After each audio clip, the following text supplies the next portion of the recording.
Y'all already know Congressman Jamal Bowman holds it down to the point where the opposition are throwing tantrums.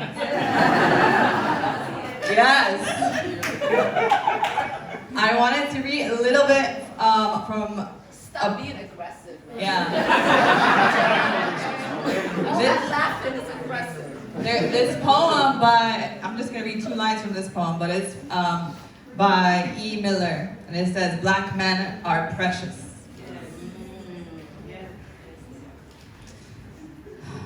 Black men who survived the bullets, streets, and police. Black men who saw the horizon and the stars. They marched as if Garvey held out his hand, not to Ethiopia, but to our hearts. Black hearts now failing for unknown reasons. Why? Why do black men die so young? Black men are precious. Congressman Bowman, you are precious.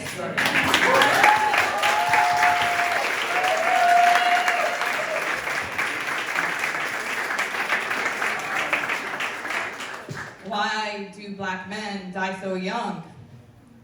You've been using your passionate voice to stand up for our kids and communities across the country when it comes to gun violence. Why do you believe the energy towards solving gun violence in America has gone down while shootings have gone up?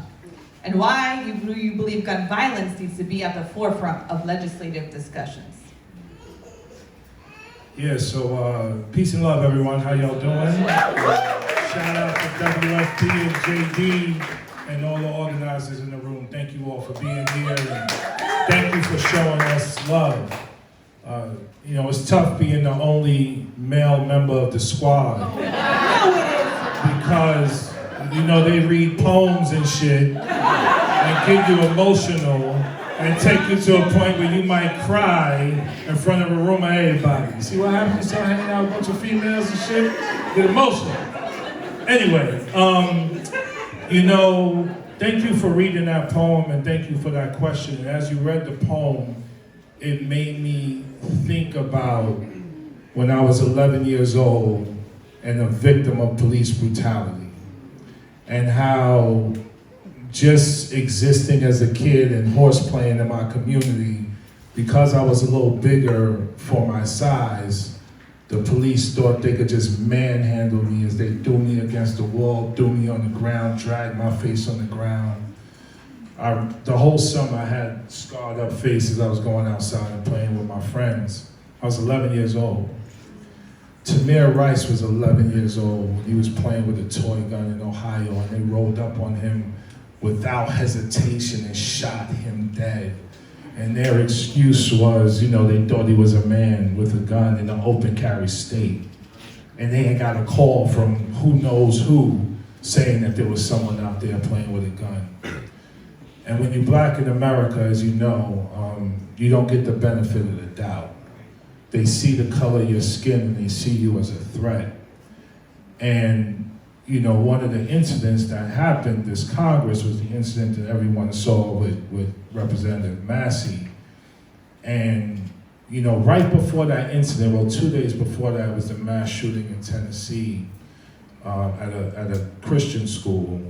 It killed 6 people, 3 children who each were 9 years old. And that made me think of Uvalde.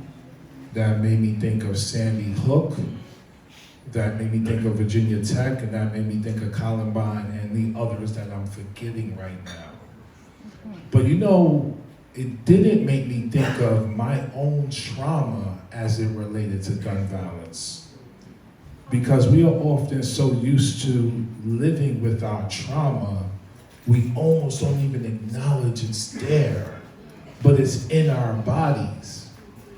And that day on the House floor, I had conversations with Representative Horsford, Representative Frost, Hakeem, and I was just imploring them that, yo, we need to go hard on this issue. They don't have an intellectual or moral or political leg to stand on. They don't want to do shit about gun violence. We got to go hard at them. And I was like talking like this. And, you know, they probably had a million other things on their minds, so they weren't really giving me the energy back.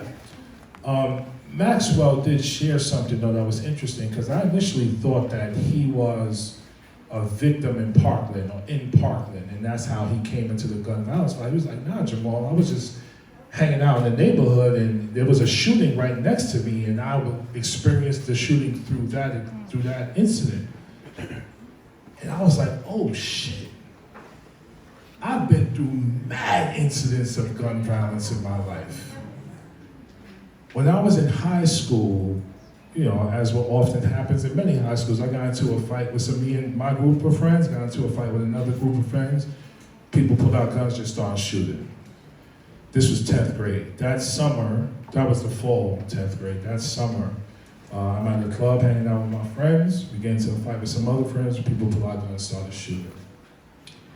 About a year or two later, I'm out hanging out. I get a page. This is when we had beepers back in the days. And it's from my mom. And it's 911, so I call my house. And my best friend is there because his brother was just killed in an incident of gun violence, and he wanted me to come home to be with him. About a year later, less than a year later, his cousin was killed by gun violence. This is a friend who, by the way, mother was robbed of her welfare check when he was in 2nd grade and stabbed 40 times. So when we talk about gun, it's not just gun violence, it's senseless violence. And it's senseless violence connected to the complex traumas that people experience due to abject poverty that's perpetuated by political violence that comes from the federal government. So everything that has been talked about and Corey's talking about, that's why we fight the way we fight. So, but when I was in college, I think this might have been the most impactful incident. One of my best friends, his sister, who was a really good friend of mine, we all used to hang out. She was killed, and her 8-month-old baby was killed. And the funeral had both of them in the casket. The whole city came to this funeral. But it was just, so it was bugged to me that I had suppressed all of that just to live my life every day, try to go to school, go to work, take care of your family, you know, in Congress, doing all that stuff. But now that I'm in Congress, you know, we represent the Bronx.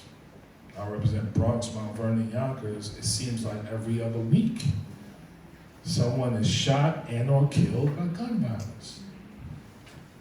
And the thing that's crazy to me is like, the majority of Congress does not have a sense of urgency as it relates to doing something about this issue. Everybody's just going about their business, going about their day, in their nice suits, going to fundraisers, raising money, getting reelected, and they're not doing shit. Like, why are we negotiating with them on anything if they don't want to do anything about gun violence? Why are we negotiating on any issue? Any issue? If we have people in Congress that are okay with our children being killed and gun violence being the #1 killer of children in America, we have lost our soul as a nation. And so when I processed all of this consciously and subconsciously before I came out and started yelling at reporters to ask Republicans what the hell are they going to do about gun violence, which is what led to Massey addressing me and then us having that back and forth. But for me, you know, as I hear everyone speak on the issues that we're fighting for, I'm really grateful and appreciative to them and all of us and all of you. But I'm also like, damn, yo, like we gotta take over this whole shit. Like, like, and I mean right now,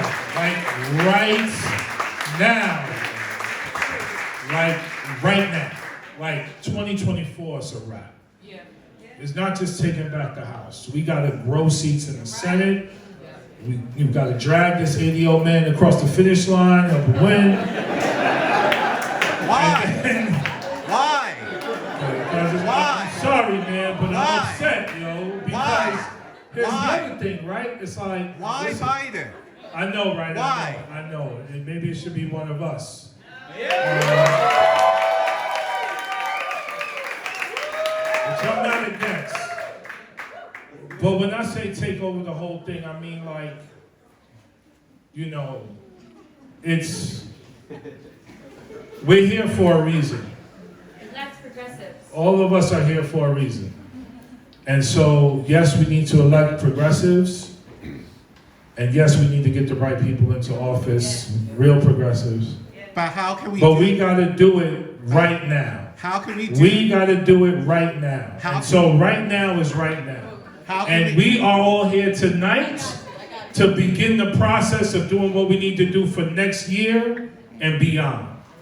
So the fight continues, and we are gonna win the fight. Because we're already winning the fight. The fact that we are up here, the fact that I'm the first person of color in U.S. history to hold my congressional seat, the first black man in U.S. history, obviously, to hold this congressional seat, the fact that it was the grassroots that got me here, not no corporations, the fact that I come from education and I have that lens to protect children at all time, no matter what. If I am here in this moment to do this work, that means this is a moment for all of us to bring transformational change to the country and to the world. I truly believe that. We're not here to be quiet, to be complacent. We're here to shake the whole thing up and take it over. And we gotta do it right now. Thank you very much.